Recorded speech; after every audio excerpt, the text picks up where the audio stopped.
La fiction a toujours fait partie de ma vie, et avec elle une question. Quel est son lien avec le réel ? Tout a commencé avec un conte pour enfants, où un pays imaginaire n'est accessible qu'à ceux qui y croient. Neverland, cette terre qui n'existe pas. L'île parfaite pour ceux en quête d'aventure, l'utopie de l'enfance et de la jeunesse éternelle.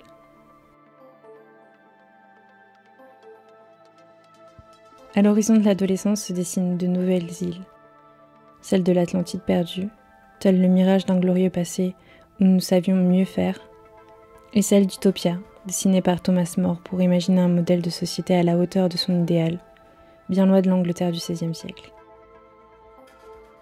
Les îles d'utopie se dessinent sous les 1000 idées et horizons que leur donnent leurs auteurs.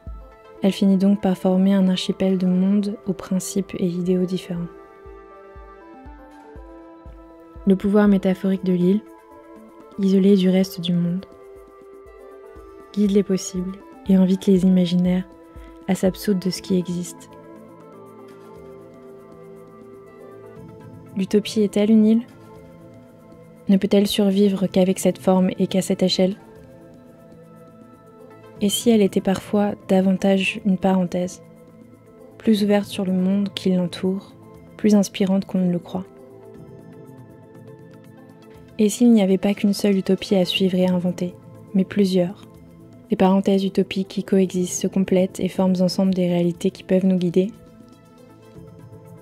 Au siècle précédent, nous cherchions qu'une seule recette pour un monde meilleur, qu'une seule réponse, qui se devait de dominer, des idéalismes qui se faisaient la guerre.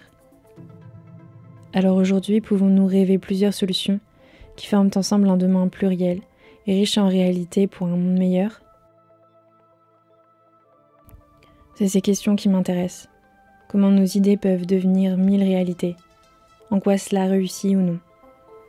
Et qu'est-ce que la fiction dit de notre monde réel ? Et comment certaines réalités ont des traits d'utopie ?